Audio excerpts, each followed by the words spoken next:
Primeiramente, bom dia para todos. Esta aula aqui é direcionada para os alunos do 9º ano A, B e C da Escola SESI Jaiara, aula de História.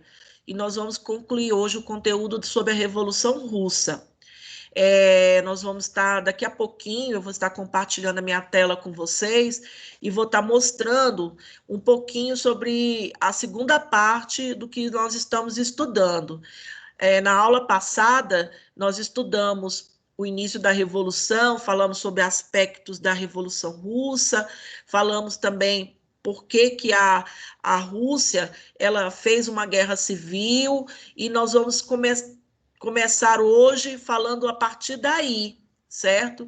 E vocês estão com o microfone ativo, se vocês quiserem perguntar alguma coisa, se vocês quiserem manifestar, tiver alguma dúvida, pode ficar à vontade, certo? Eu prefiro que vocês perguntem do que vocês fiquem calados, mas no final dessa gravação, no final desta aula, eu vou estar disponibilizando para vocês todo esse conteúdo. Todo o conteúdo mesmo, nós vamos estar vendo lá no portal, no novo portal do SESI Educação, certo? Aquele portal educacional SESI, Senai. Lá vai estar esse vídeo que eu vou passar agora, esse slide do PowerPoint, vai estar também a correção da atividade, que eu vou também passar para vocês lá vai estar toda a correção, e vai também estar um vídeo do YouTube que eu puxei para vocês. Vocês vão lá, cliquem em cima que já cai direto nesse vídeo.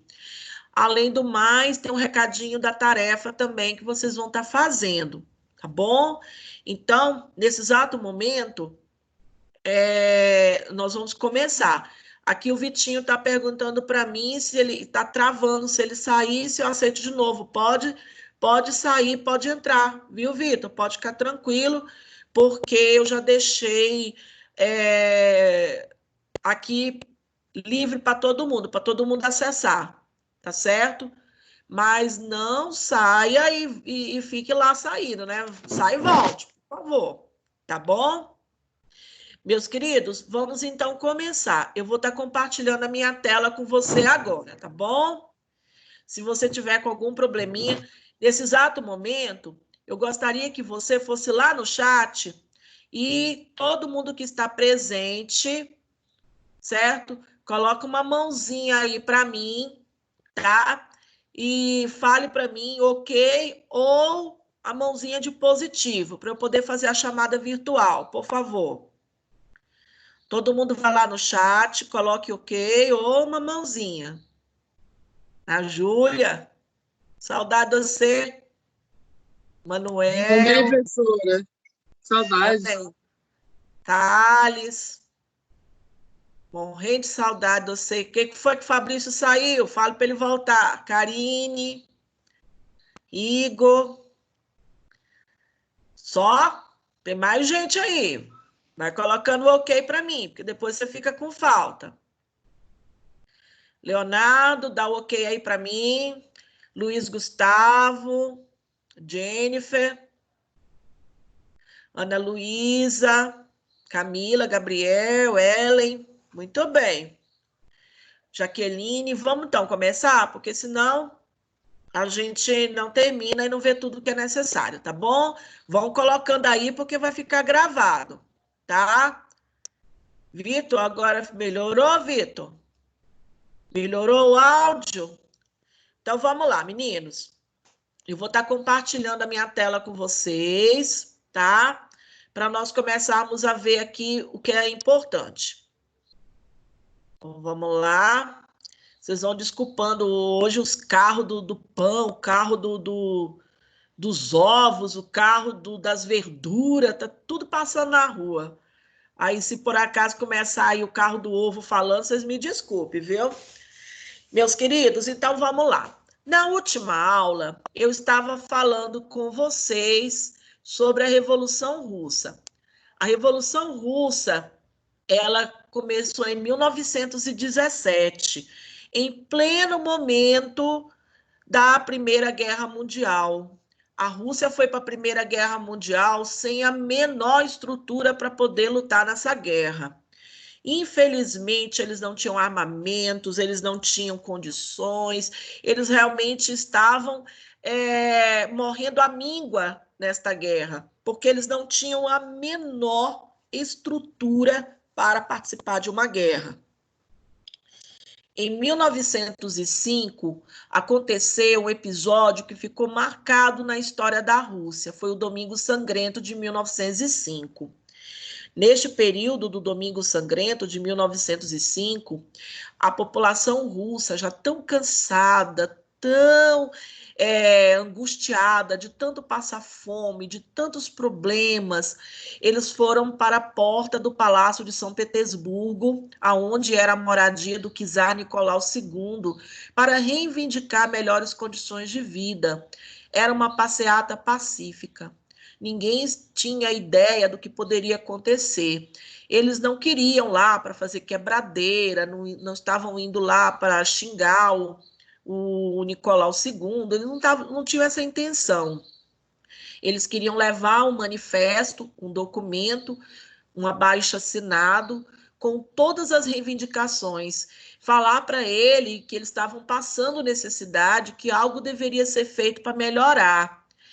Só que o czar, neste exato momento, estava dando uma grande festa, e quando ele foi avisado de que esses manifestantes estavam se dirigindo para as portas do Palácio de São Petersburgo, ele ordenou a sua guarda imperial, que fosse em encontro aos manifestantes. A guarda massacrou os manifestantes, pisoteou com seus cavalos, morreram pessoas jovens, morreram idosos, morreram crianças, morreram adultos. Essa manifestação ela foi muito séria e esta data ficou marcada no calendário da história como Domingo Sangrento de 1905.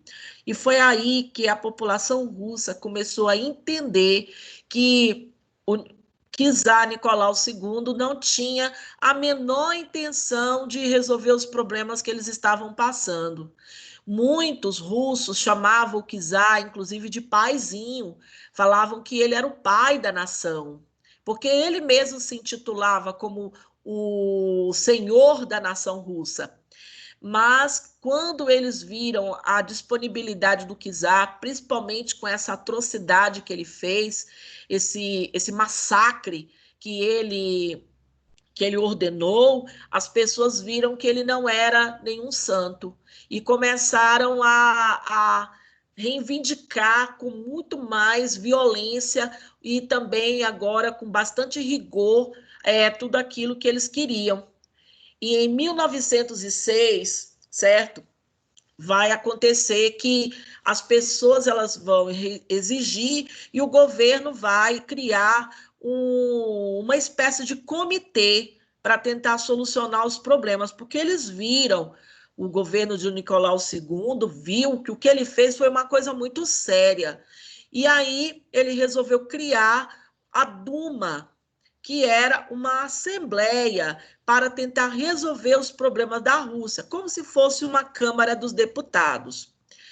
E em 1914, o país, por conta daquele atentado em Sarajevo, né, do arquiduque Francisco Ferdinando, que ele morre lá, a Alemanha e também o Império Austro-Húngaro vão declarar guerra contra a Rússia. Declara guerra primeiro contra os sérvios e depois declara guerra contra a Rússia. E aí eles não tinham como correr. E em 1914 o país entra na Primeira Guerra Mundial. Eles mobilizaram cerca de 15 milhões de soldados. 15 milhões de soldados é mais do que a população de São Paulo e de Goiás juntos, viu? É a população dos dois estados juntos, São Paulo e Goiás. Eles não tinham a menor condição de lutar nessa guerra, eles não tinham botas, eles não tinham armamento, eles não tinham comida, e eles marcharam sobre o gelo, a neve, Então, durante todo o período da guerra, as pessoas só foram vendo o exército russo sendo abatido um a um. Desses 15 milhões, voltaram muito poucos com vida da Primeira Guerra Mundial.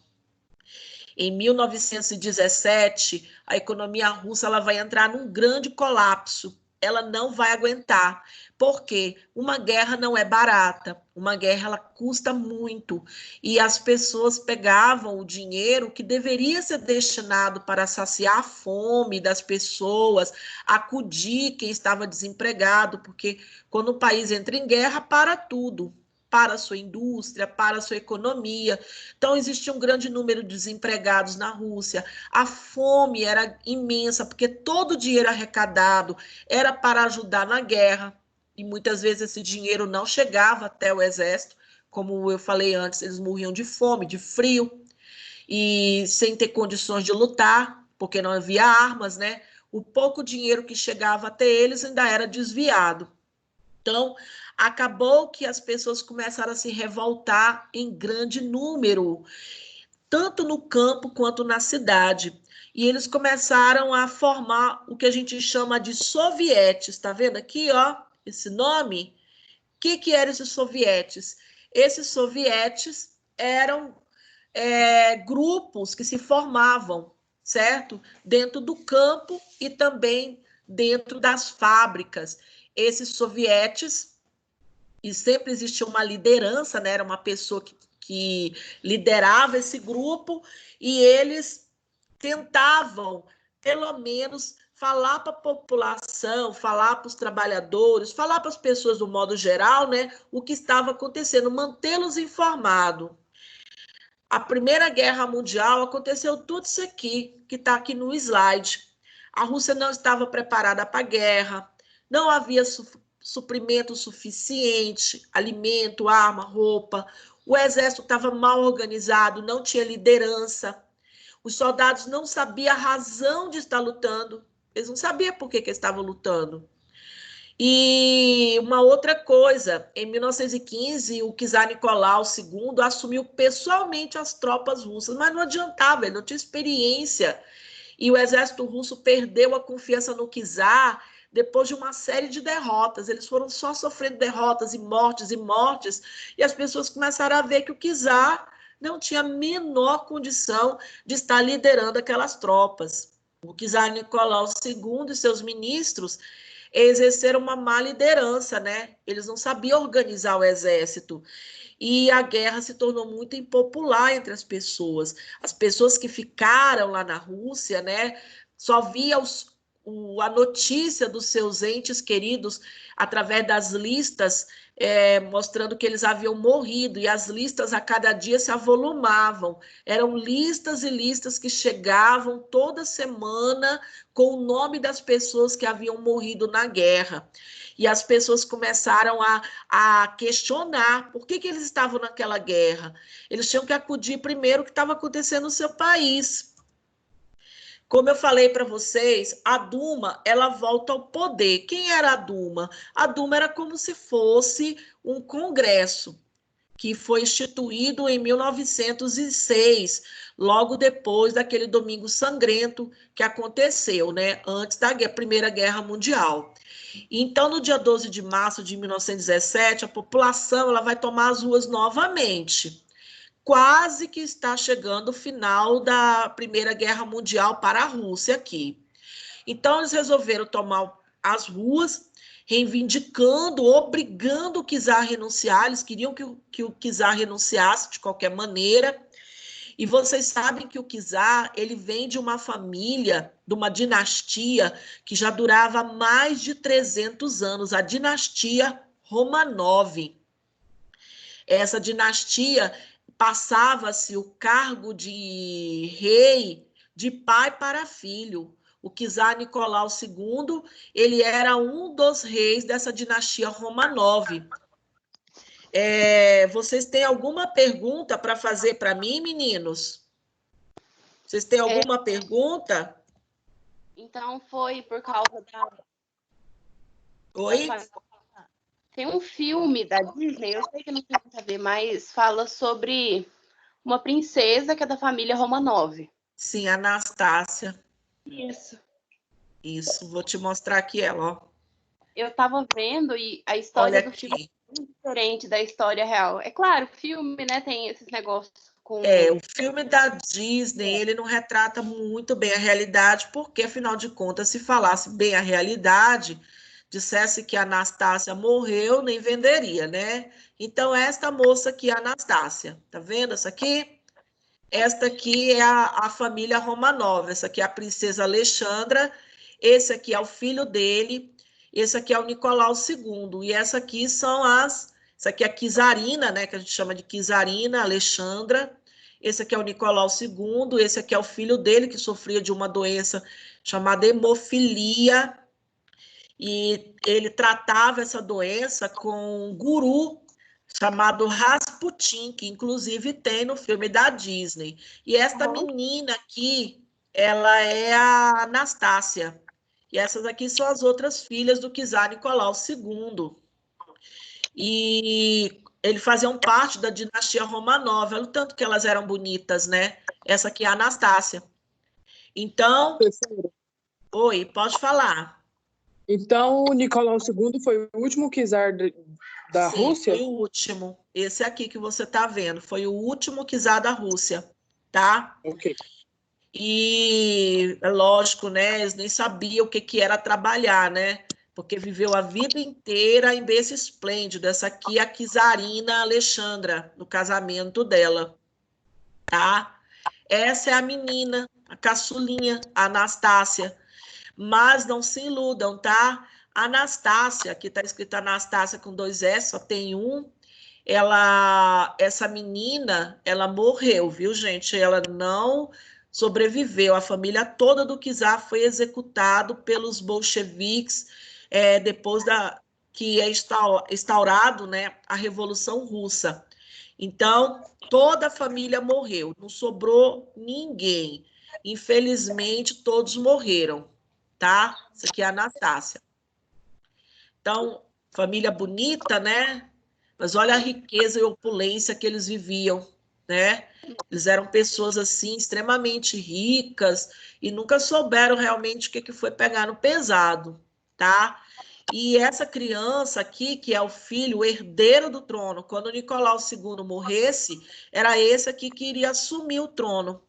Então, essa criança que você está vendo aí, ela sofria de uma doença, como eu falei antes, hemofilia, e para poder dar conforto para ele, a princesa Alessandra, ela contratou um guru, uma pessoa que fazia tratamento espiritual, né? Apesar de eles fazerem parte da igreja ortodoxa, mas ele fazia determinadas poções para criança, alguns remédios caseiros para fortalecer, e acabava que o Rasputin ele fazia um trabalho de convencimento da Czarina Alexandra, ou seja, quando ele queria alguma coisa, ele falava para ela e ela acabava falando para o Nicolau II. Então, ele acabava interferindo no governo do Nicolau II. Ele era extremamente envolvente,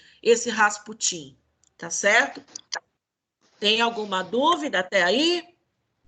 Ô, professora, qual que é a origem do nome deles, Romanov, da É família? russo. A família dele é russa.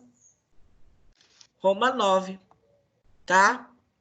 É origem russa. Toda vez que você vê um nome terminando geralmente com O, OV, esse nome é de origem eslava, é de origem russa, tá? Então vamos continuar aqui. A Duma, né? Deixa eu voltar aqui. Pronto. Então, olha só. Então, a Duma novamente assume o poder, certo? E eles queriam que o czar renunciasse, mas não tinha como, né? O czar jamais iria renunciar ao cargo dele de jeito nenhum, ele só sairia à força ou morto. Mas, nesse meio tempo, a Duma ela vai assumir o governo provisório, certo? E os políticos que faziam parte da Duma eram políticos conservadores. Eles não queriam tirar o czar do poder. certo? E também não queriam mudanças radicais para a Rússia, eles não queriam tratar de fazer uma reforma dentro da Rússia, uma reforma econômica, uma reforma tributária. Por quê? Porque isso iria impactar diretamente a riqueza que eles possuíam, né? Porque acabaria que colocaria fim na inúmeras propriedades que eles possuíam. Já pensou taxar com impostos as propriedades que eles possuíam, toda a riqueza que eles possuíam? Eles jamais iriam aceitar isso. Então, essa aqui é a diferença dos dois, tá? Quem é os sovietes? Aquele nome que eu falei há pouco. Era um congresso de deputados eleitos livre diretamente pelos soldados e operários e camponeses, certo? E tornou-se, em 1917, um órgão do governo. Então, esses sovietes aqui, eles nasceram dentro das fábricas e do campo. Era um grupo de pessoas que se reuniram para discutir os problemas sociais que existiam na Rússia. E eles nasceram, como eu disse, de dentro das lideranças das fábricas e do campo. Já a Duma era um grupo, era uma assembleia que muito se parece com o Congresso que a gente tem, né? Com os deputados que nós temos hoje, mas ela era composta, na maioria, pela nobreza e pela alta burguesia, certo? E os interesses deles jamais eram os mesmos interesses da população carente. Uma coisa não tinha nada a ver com a outra. Então, o que acontece?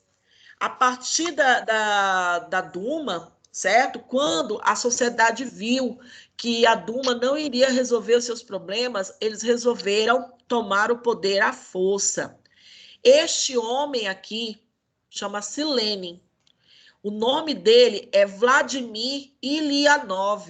Viu que eu falei ainda há pouco? Ilyanov. Então, a maioria dos nomes, dos sobrenomes que terminam em OV, eles são de origem eslava, ou seja, russa.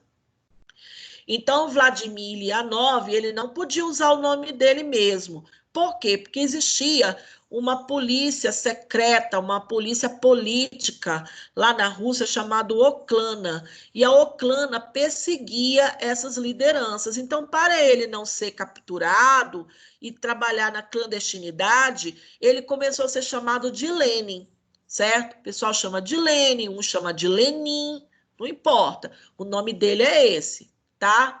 E mais adiante ele vai assumir o nome completo, Vladimir Lenin. Ele se encontrava exilado no exterior.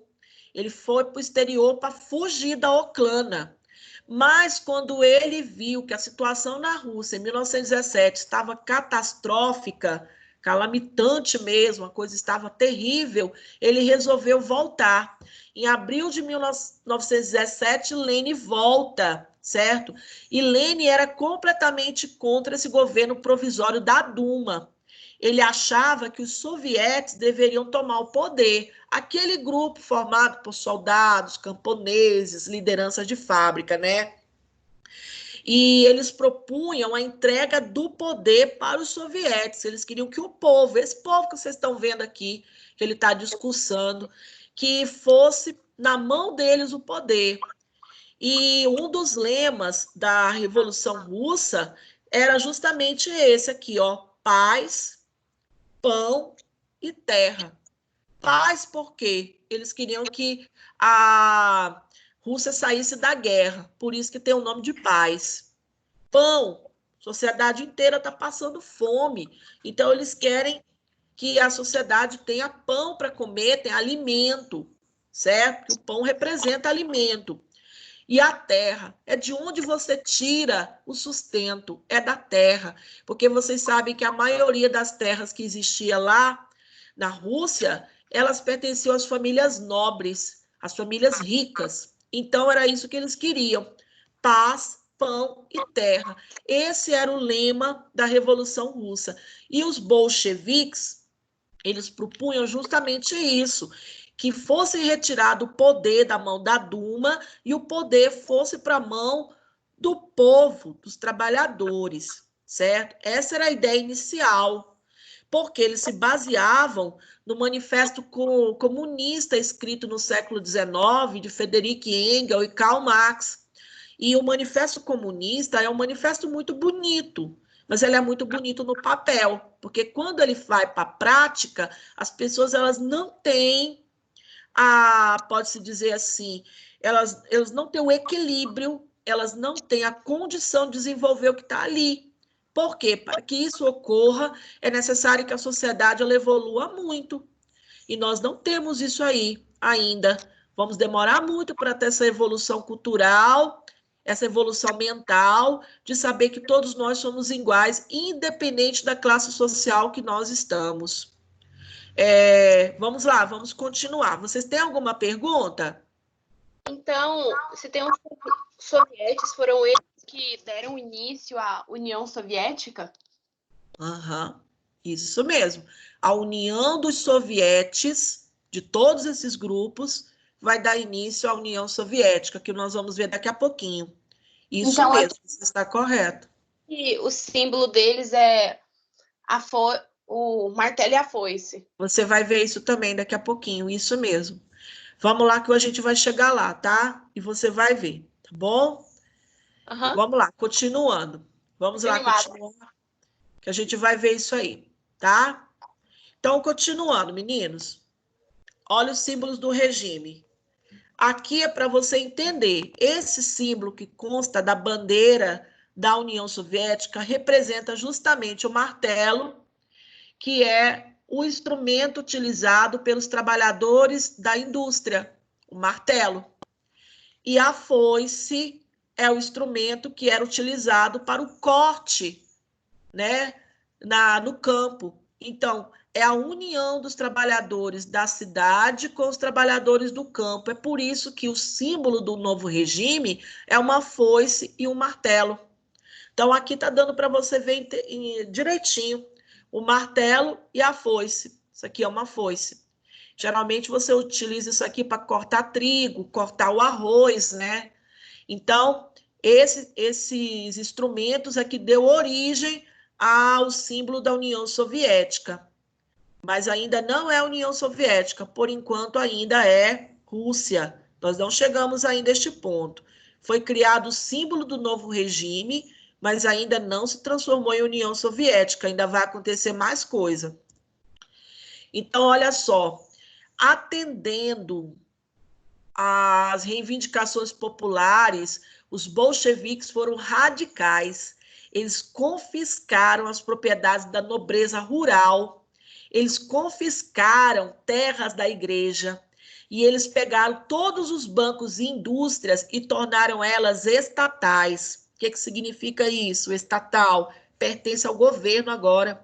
O governo era dono dessas empresas, dono dessas fábricas, dono dessas indústrias. Eles iriam controlar, você não era mais dono daquilo que você tinha. Casa de nobres, que existiam casas que eram verdadeiros palácios, eles foram confiscados e eles pegaram essas casas e dividiram em cômodos, colocou as famílias pobres para morar em cada cômodo daqueles palácios ali. Gente, olha, tudo que é feito com radicalismo, tudo que é feito sem o pensamento concreto, estudado, pesquisado, você acaba fazendo injustiças. Muitas das coisas que existiam lá, principalmente da área cultural, foram perdidas. Quadros, pinturas, livros, documentos, certo? Obras de artes com valor incalculável, coisas que remontavam ainda da Idade Média, né? Foram perdidas porque as pessoas pegavam quadros, pegavam móveis, aqueles móveis antigos, aqueles livros encadernados, riquíssimos, e colocava fogo, colocava lá na lareira para aquecer.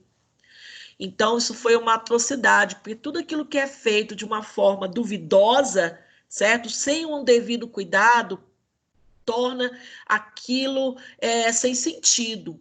Então, essas medidas, né, que eles tomaram de confisco das propriedades, confisco das terras da igreja, e a estatização das indústrias e bancos e tudo, provocou um grande descontentamento, mas, ao mesmo tempo, as pessoas elas morriam de medo. Elas tinham medo de se manifestar porque eles estavam vivendo uma guerra civil e as pessoas estavam usando de muita truculência, de muita violência. Então, por mais que eles achassem ruim, não tinha como eles se revolucionarem também, né? Não tinha como eles reagirem.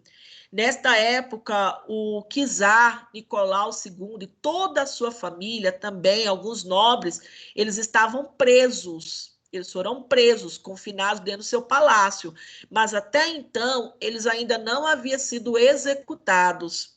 E muitos generais, oficiais do exército, da marinha, também estavam contra este movimento bolchevique, essa tomada de poder dos bolcheviques. E muitos eram monarquistas, eles tentavam fazer uma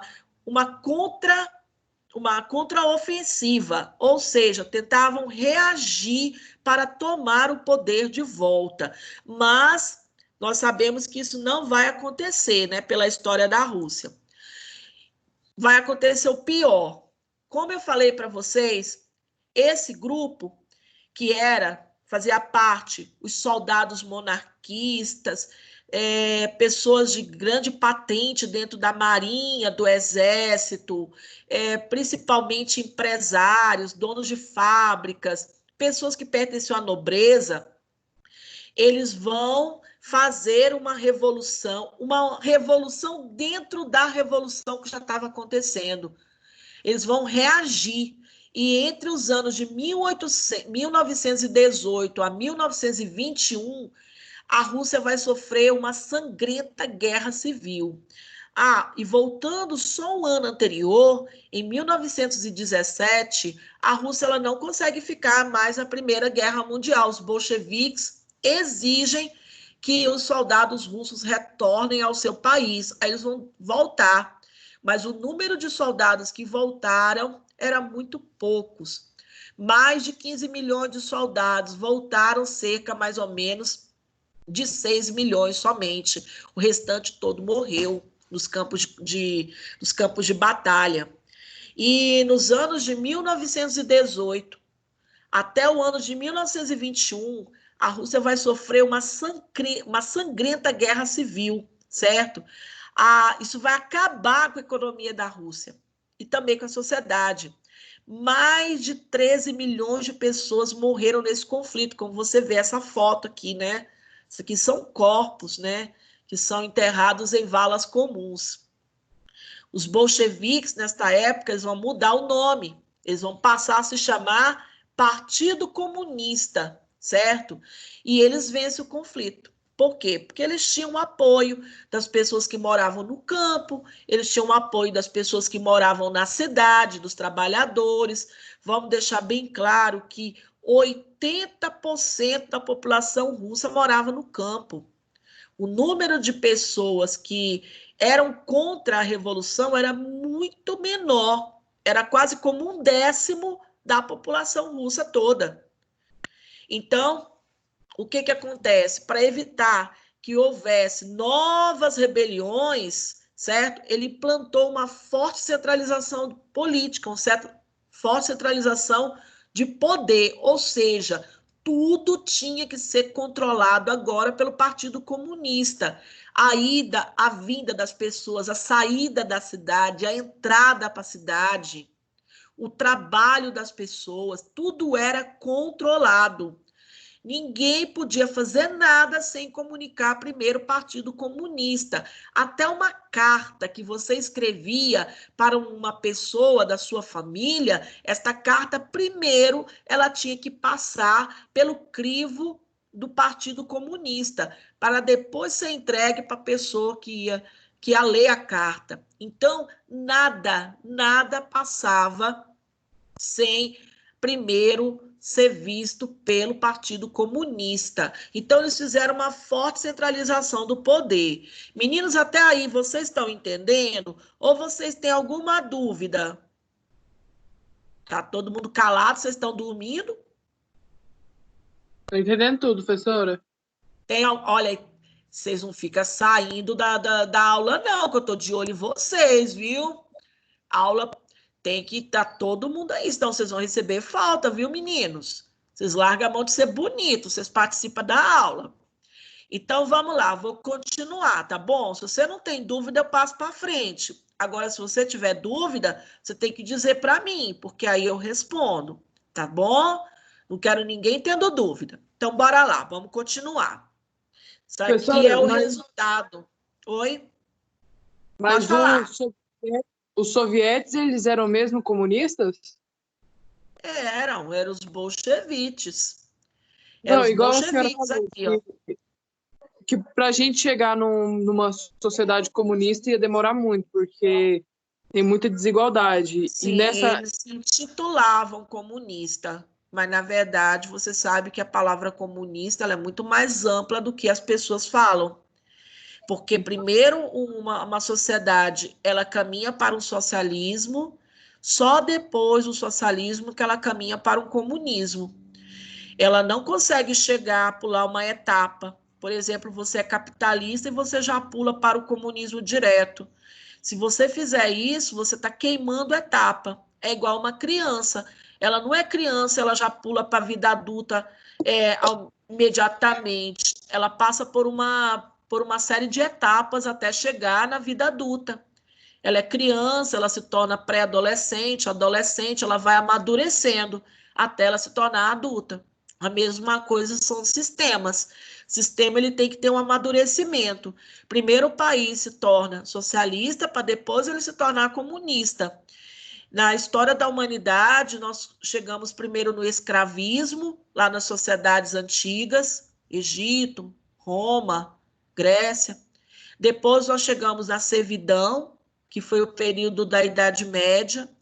Depois da servidão, nós passamos para o capitalismo e estamos no capitalismo até hoje. Quando um país ele sai do capitalismo e ele vai direto para o comunismo, dá o problema que deu.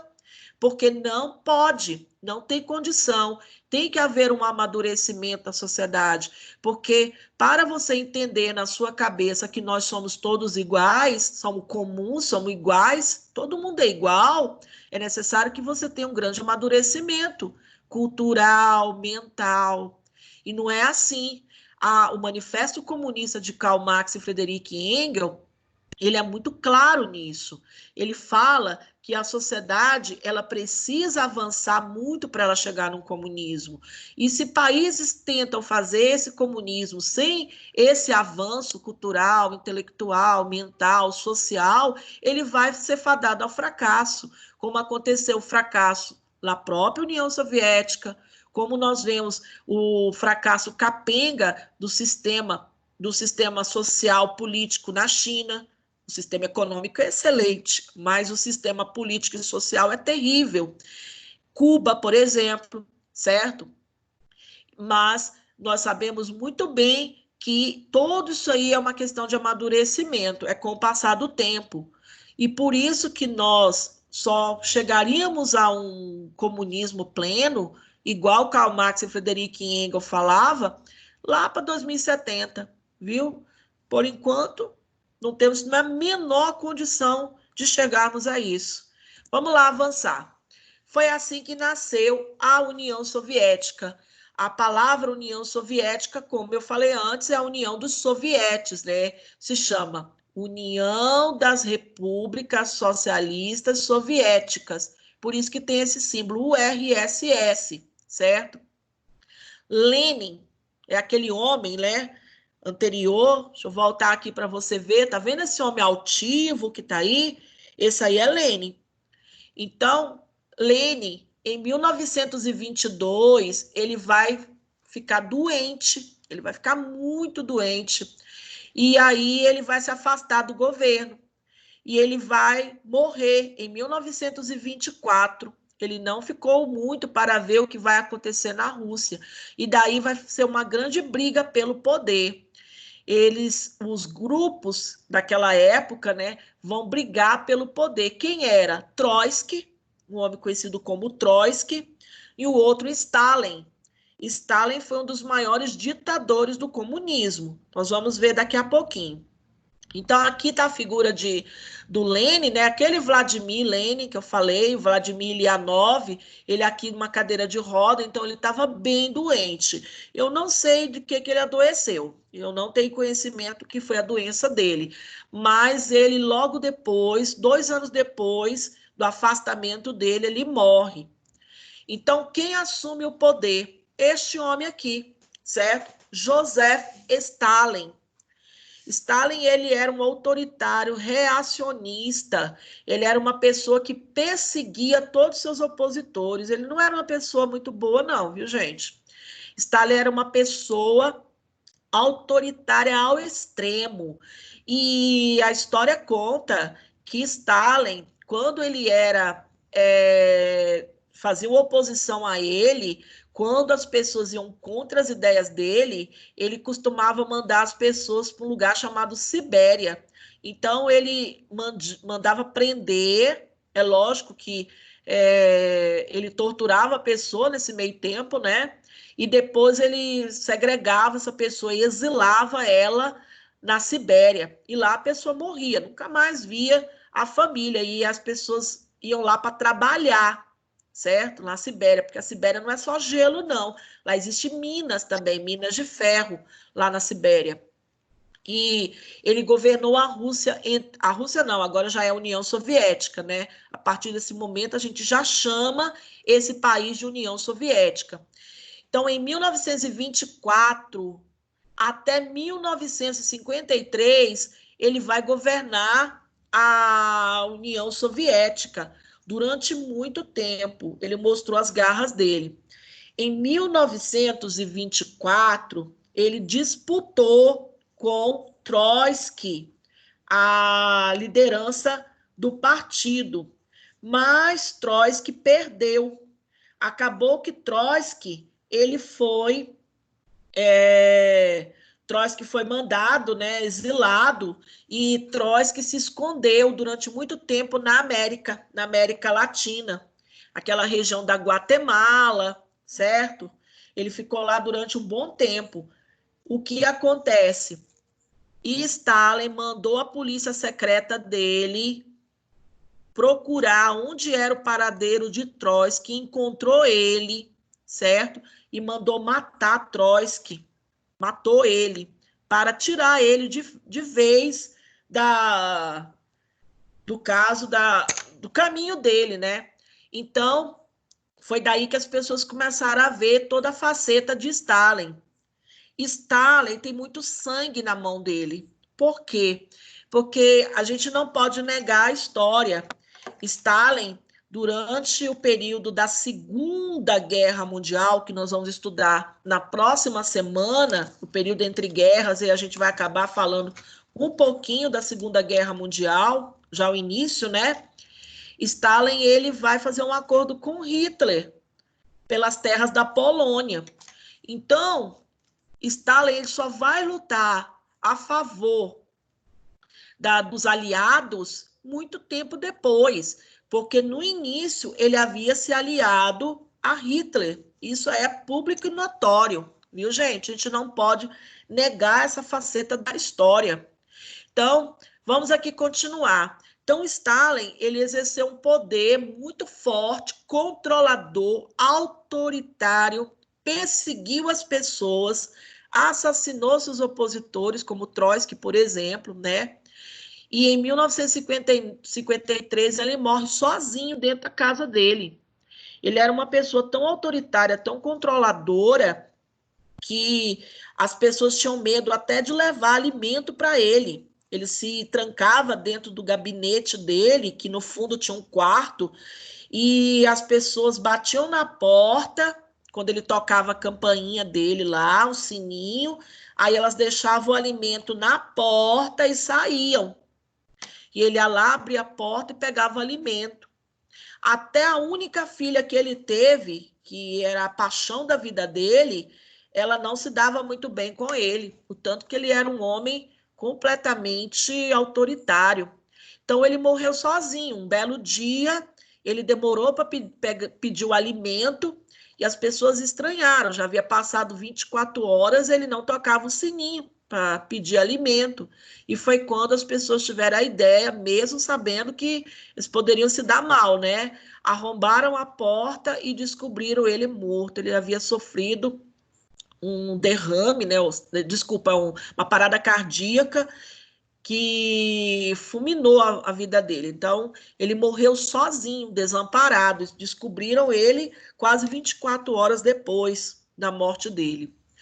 Então, olha, depois da Segunda Guerra Mundial, em 1939 a 1945, a União Soviética se transformou numa das grandes potências mundiais, certo? As pessoas imaginavam que as ideias socialistas iriam trazer uma sociedade igual, uma sociedade pacífica, uma sociedade onde todo mundo comia igual, vestia igual, trabalhava igual, tinha as mesmas condições de vida, mas não foi isso que aconteceu. Esses ideais socialistas se perderam sob o governo de Stalin. Então, quem foi que estragou o comunismo lá? Foi justamente Stalin. Mas a culpa foi só dele? Não, a culpa não foi só dele, porque ele não governa sozinho. A culpa foi de todas as pessoas a que ele se aliou. Stalin também, quando ele governava, ele abandonou toda aquela ideia aquela ideia comunitária, aquela ideia de que todos somos iguais. Então, muitos militares tinham privilégios dentro do governo dele, muitas pessoas ganhavam dinheiro, viajavam, ia para lugares ricos, né? Praticamente vivia o capitalismo lá fora. Mas a sociedade mesmo, as pessoas mais pobres, o povão, eles não tinham nem sequer liberdade de sair do seu próprio país. E nessa ditadura stalinista, todos os ideais de uma sociedade igualitária se perderam e se transformou num regime fechado, num regime excludente. O que é excludente? Que exclui as pessoas, num regime autoritário e perseguidor. E vai ser nesse cenário que nós vamos ver surgir, depois da Segunda Guerra Mundial, um movimento conhecido como Guerra Fria, que vocês estudaram lá no 8º ano em Geografia. Vai ser nesse governo de Stalin aí, ó, que nós vamos ver surgir a Guerra Fria, que vai durar muito tempo, que vai durar até 1991, quando cai definitivamente a União Soviética, quando ela se rende novamente. Então, vocês estão vendo aqui, tudo isso aqui são pessoas, né, que participavam, que eram extremamente ufanistas, que eram pessoas enganjadas com o governo, que eram pessoas que adoravam o governo. Jamais elas aceitariam que falassem mal do seu regime político. Tanto é que lá na União Soviética existia estátuas de Lenin, tinha busto de Stalin por tudo quanto é lado, as pessoas reverenciavam como se ele fosse um deus, tá? Então, meninos, agora peguem o caderninho de vocês. Se vocês têm alguma dúvida, tem alguma pergunta? Tem? Professora, Pode falar. Uma vez na aula de geografia, a professora Micaele mostrou uma imagem que estava um globo, né? E metade estava o tio Sam e a outra metade estava o Stalin. Sim. Essa imagem que a Micaele mostrou para você significa a Guerra Fria. Vai ser o período que o mundo ele vai praticamente se dividir em áreas de influência. A metade dos países capitalistas serão do lado dos Estados Unidos e a metade dos países socialistas eles vão ficar para o lado da União Soviética, que ela vai exercer influência sobre esses países. Então, é praticamente como se o mundo tivesse dividido como uma laranja, em duas partes, né? Mas isso nós vamos ver depois da Segunda Guerra Mundial. Ainda nós temos um tempinho até chegarmos nisso.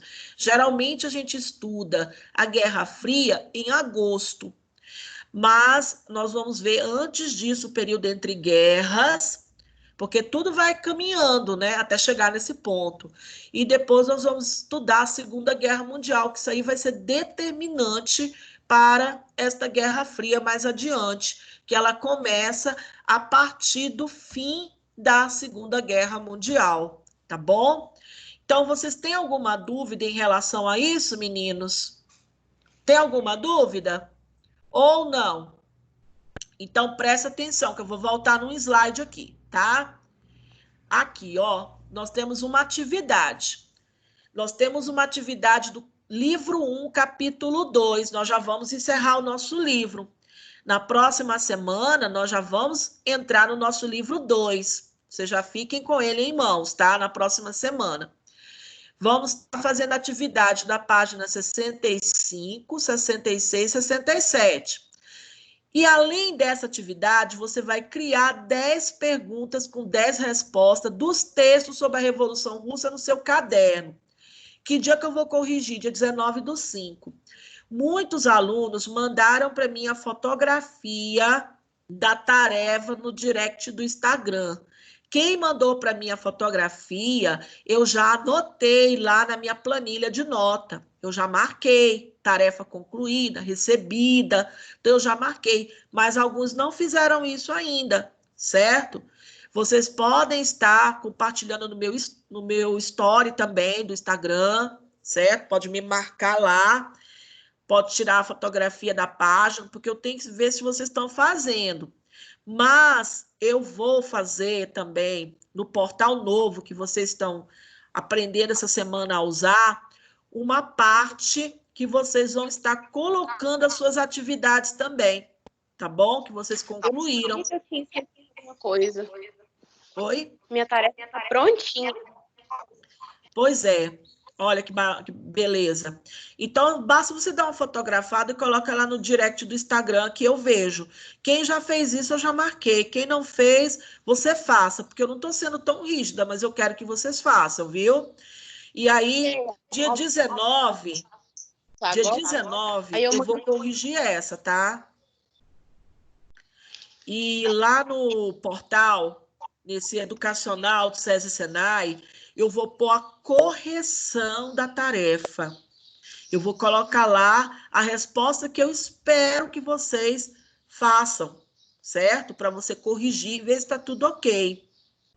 Mas eu só vou colocar essas respostas quando vocês me mostrarem, viu, meninos? Porque não é justo com os colegas que fizeram, depois os outros lá só copiar. Então, vocês têm que me mostrar, tá bom? Eu vou abrir um fórum lá na página para vocês estarem colocando também as suas tarefas, para eu ver, em forma de fotografia, por exemplo. Você fotografa e coloca lá, tá bom? Então, esta semana, nós já vamos começar a usar este portal educacional. Eu acho que muitos de vocês já se familiarizaram, né, com o portal e já estão começando a usar. Então, a partir dessa semana, nós já vamos fazer isso, tá certo? Você vai encontrar lá vídeo, eu vou pôr o vídeo sobre a Revolução Russa.